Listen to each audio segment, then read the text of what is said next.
दे रहा होगा 305 रुपया एमआरपी लिखी हुई है, और ये आजमगढ़ की मंडी से मुझे मिला है मात्र 8 रुपए का। कितना % कमीशन आप खा रहे हो? ये ऐसा क्यों है? इस पे भी चर्चा होती है। ये देखिए आईबी सेट है, जिसके माध्यम से ग्लूकोज ब्लड वगैरह चढ़ता है शरीर में, इसे कहते हैं आईबी सेट। इस पे जो एमआरपी लिखी हुई है वो 198, और यहाँ आप देख सकते हैं 198 रुपए की ये आईबी सेट मुझे पड़ी है मात्र 12 रुपए की।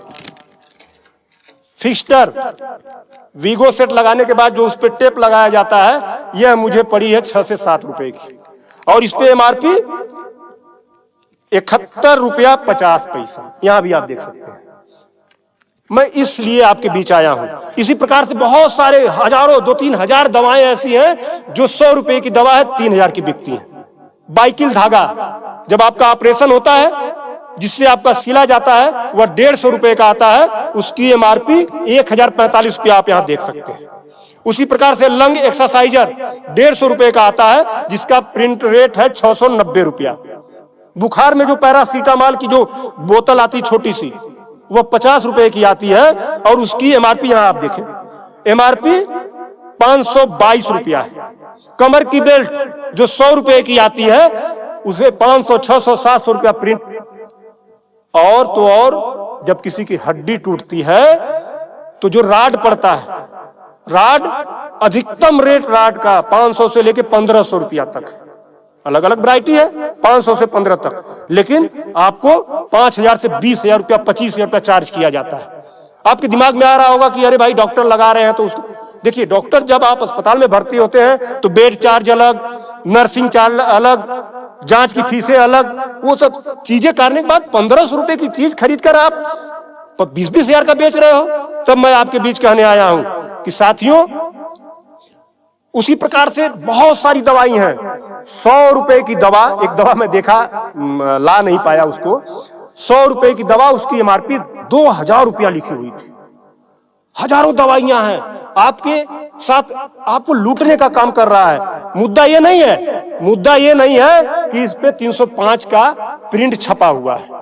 मुद्दा ये है कि इसे छपने किसने दिया?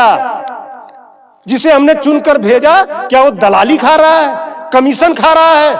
8 रुपए की चीज 305 रुपए का प्रिंट वो छपने क्यों दे रहा है? ये चोरी से थोड़ा ना बिक रही है, खुलेआम बिक रही है। तो ये जिम्मेदारी सरकार की है। इसीलिए मैं कह रहा हूं कि आइए, और ये मुद्दा किसी सपा, भाजपा, कांग्रेस, किसी नेता का थोड़ा ना है, ये भारत के 140 करोड़ जनता से जुड़ा हुआ मुद्दा है। आपको आगे आना होगा, और आगे आने के लिए आपको इस वीडियो को अधिक से अधिक शेयर करवाना होगा, अधिक से अधिक लोगों को बताना होगा। इसलिए नहीं कि मेरा ये प्रचार हो जाएगा, ऐसा कुछ नहीं है। इस मुहिम को जब ये वीडियो शेयर होंगे, सोशल मीडिया एक ऐसा प्लेटफॉर्म है जिससे सरकारें हिल जाती हैं। आज मैं इस चीज को लेकर आया हूं, ये जनता से जुड़ा हुआ मुद्दा है। जब आप मेरी इस बात को, जनता की आवाज को अपने इलेक्ट्रॉनिक गैजेट्स के माध्यम से आगे बढ़ाने का काम करेंगे, निश्चित रूप से सरकारें डरेंगी। और मैं तो कहता हूं, सरकारों को जनता से डरना चाहिए, जनता को सरकारों से नहीं डरना चाहिए। तब मैं आपके बीच कहने आया हूं कि आइए मेरे इस मुहिम को आगे बढ़ाएं। कि बात 305 रुपए की नहीं है, बात उस गरीब की है, उस रिक्शा चालक की है जो दिन भर में 450 से लेकर 500 तक की मजदूरी पाता है। अगर उसकी तबीयत खराब हुई, वो बेहोश हो गया, उसके घर वाले किसी उसको अस्पताल लेकर जाते हैं, तो 305 रुपया वो अस्पताल केवल वीगो का चार्ज कर लेगा, फिक्स्टर का 71 रुपया चार्ज कर लेगा, और आईबी सेट का चार्ज कर लेगा। ये सब मिला के 600-700 रुपया हो गया। यानी उसकी 1.5 दिन की दिहाड़ी में अभी तो ग्लूकोज लगा ही नहीं, दवा कोई उसने खाया ही नहीं, बेड का चार्ज हमने बताया नहीं, अस्पताल का चार्ज हमने बताया नहीं। 1.5 दिन की दिहाड़ी उसकी केवल इस 3 आइटम से चली गई। आगे की दवा कहां से आएगी? तब उसका बाप खेत बेचेगा, उसकी बीबी गहना बेचेगी। इस तरह का लूट खसोट। और मैं तो कहता हूं, शर्म करो ऐसा करने वाले लोगों। 8 रुपए की चीज 305 की बेचते हो। आज आपके अस्पताल में अगर जो दाई है उसका वेतन 7,000 है, यानी प्रत्येक दिन 210 रुपया। अगर उसकी तबीयत खराब हुई, वो आप ही के अस्पताल में भर्ती होती है, तो उसकी 3 दिन की दिहाड़ी केवल इन 3 चीजों की लग जाती है। कुछ तो शर्म करो, कुछ तो सोचो। स्वास्थ्य, शिक्षा, सेवा का क्षेत्र है, लेकिन आपने इसे लूट का अड्डा बना दिया है।